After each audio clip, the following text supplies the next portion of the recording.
I want to win is spring. I'll give my life to you on the string. I will choose you for all the reasons, all through the coming seasons. It was short and sweet.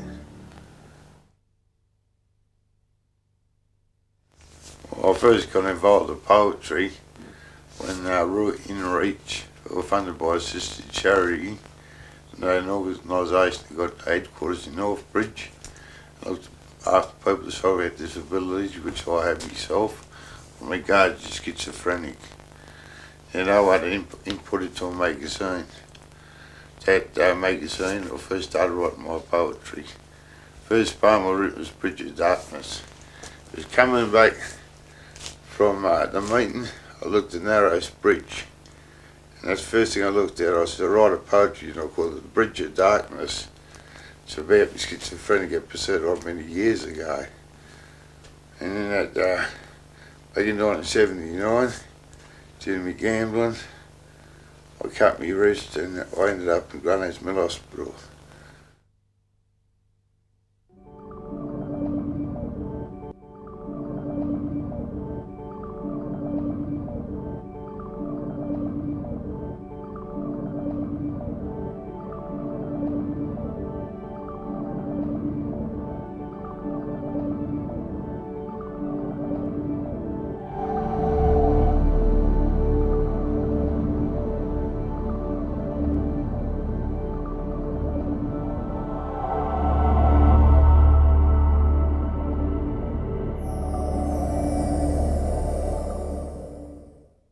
Schizophrenia is abnormal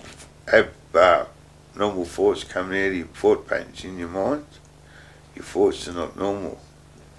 But that doesn't necessarily mean you're crazy. It just thinks you think differently. People get different ideas about yourself.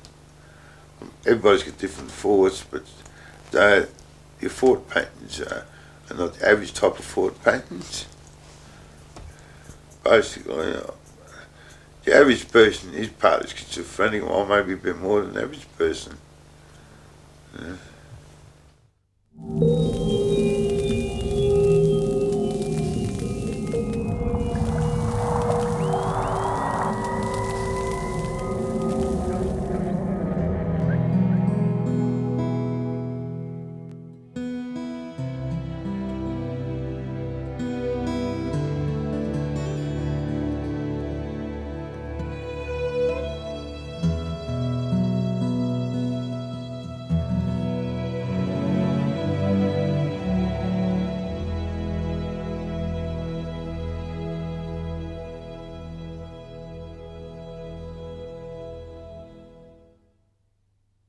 George is always a hit.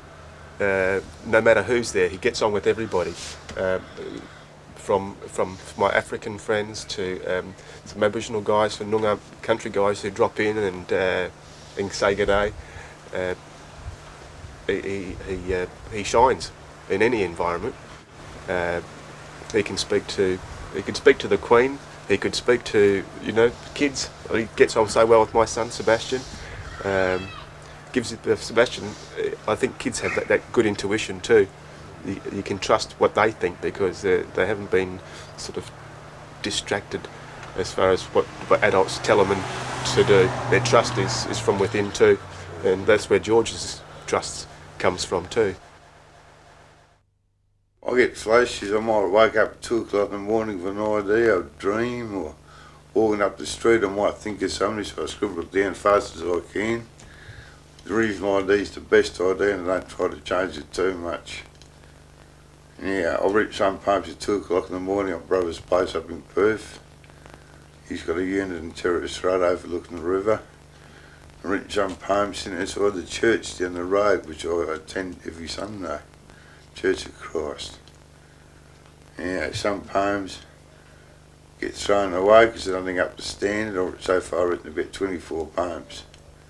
I started writing about 4 years ago. Yeah, as far as I'm concerned, the best poem is one of my most recent poems. It was written 25th of May 2001. It's called Highway of Life. I'd like to read it to you. Highway of Life.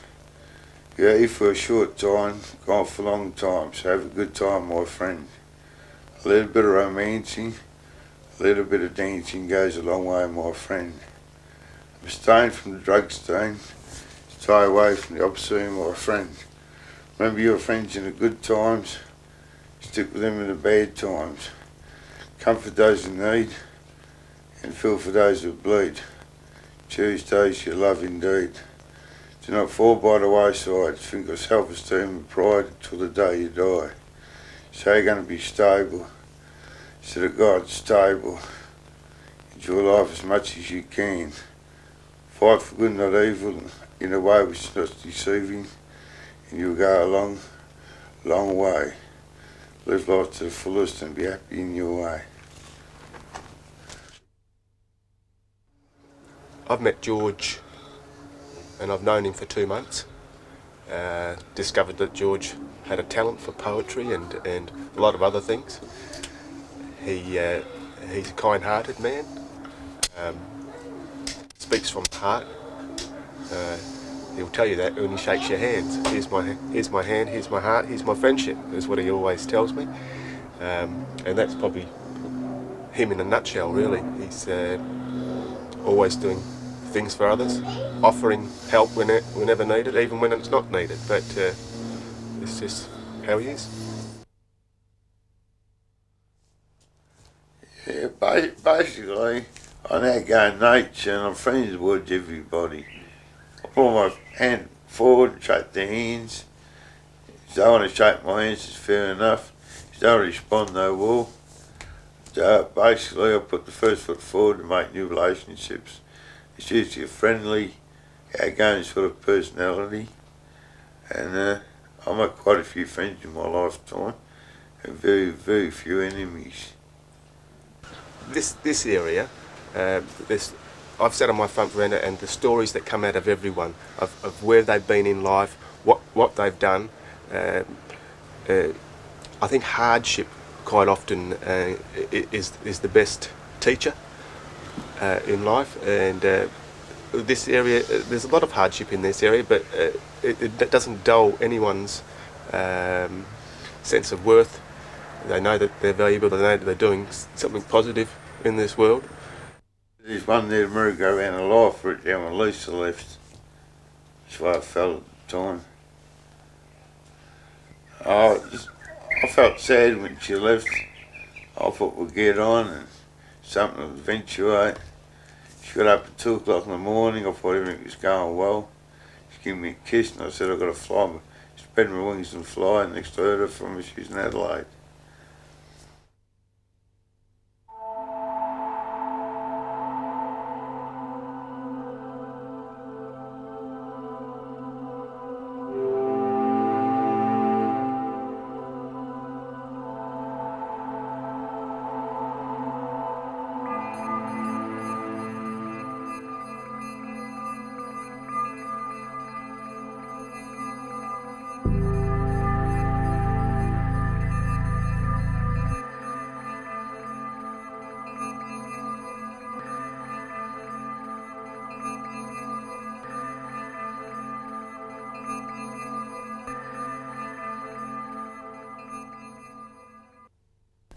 I was brought up in a fish and chip shop, came down there really. So the best times of my life between the age 15 and 18. The boys at fish and chips were had great fun. Drinking in alleyways, taking out chicks and sharing jokes and just going to dances. We used to call them stomps. And it was a great ball. I had a great ball in my young days. I had a lot of fun. Got a bit of strife in the fish and chip shop from rival gangs. We sorted that out, and I had a great time. Actually, the best times of my life for 15 and 18 when I was growing up. I think that Hilton and Hamilton Hill, in particular, have a lot of value because the people there, although from that low socio-economic background, they have so many stories of just life experience, which I think is so valuable. George named me King of the Street because so many people drop in. Sit on the front veranda. Everybody knows Rusty George around here, not everybody, but half the people on a first name basis. If anyone's needing a helping hand, he's there to to offer his services, whether it might be a couple of cigarettes to get someone by till they can get a pack, or whether it's they've run out of coffee. He's often done that for me. I'm a bit of a coffee man. I came over here for lunch the other day, and or not for lunch, but just for a visit with a couple of kids, and he was there making sandwiches for us all without I mean, they were real sandwiches too. They were the kitchen sink. But it's just how he is. He's Basically, I lived down in my last dollar. I don't think in the last 10 years I've earned more than $10 or $20 in the bank. On pension day, I'm hanging out for a smoke. So sometimes I get my poetry or a bit of writing, and I go down the local 24-hour garage and show the attendant, my friend called Stuart down there, was on at the time, and I showed him some poetry. And I was hanging out for a smoke, so I get my pay at 2 o'clock in the morning, which is dangerous. I know I'm silly. I'll buy a packet of smokes and a bottle of Coke.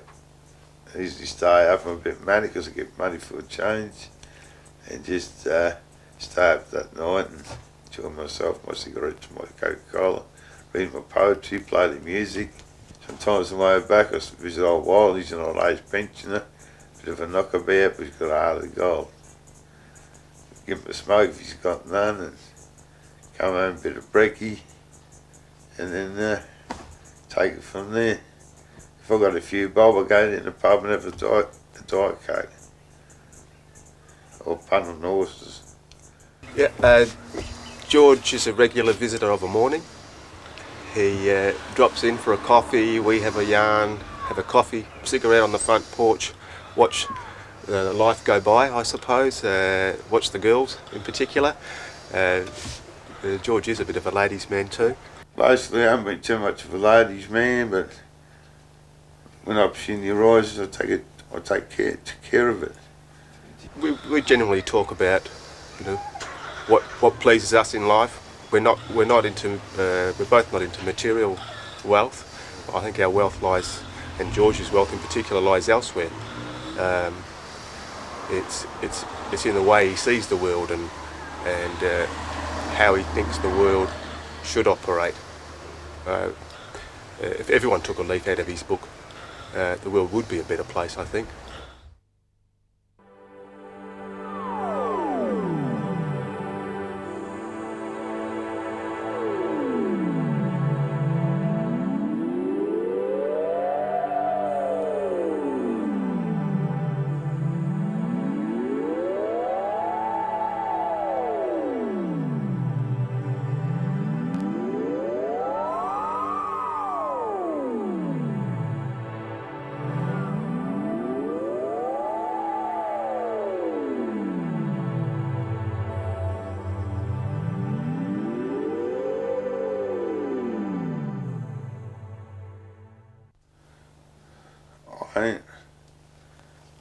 It's people too money conscious in the long run.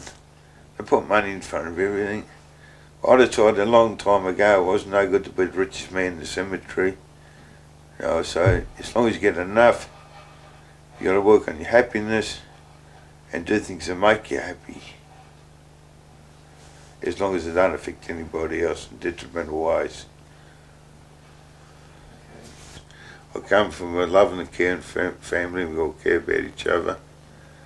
I think we'll talk after our mum who died 7 years ago. She's very kind-hearted. She was a pensioner most of her life, and she shows what to do with our money and how to help out others. If I got it good, I'll share it. But basically, money's not everything in life. I'll put my happiness in front of my financial status any time. I'd rather be a millionaire in happiness and a millionaire in money if I had a choice. Now, another poem I wrote is called Heaven. It's been read at 2 funerals of my friends in the last 3 or 4 months. It was read at Bill's funeral and Marion's funeral. This is how it goes. Heaven is where the lamb and lion play. There's no lonely or broken-hearted people there. There's no sick, no afraid, there's no pain. No evil prevails, there's no war, no hunger, Nothing evil stands around the place. Flowers blossom all year long. Everybody's equal in God's eyes. When heaven doors are open to you, there's joy, laughter, and sense of pride inside. Love is abundant. I think it's his way of thinking is that everybody is the same. Everyone's needs are the same. They want attention, they want love, they want understanding, they want to be noticed.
That previous song is called Prophet of Wisdom, lyrics written by George Slesniak and recorded by Humanity.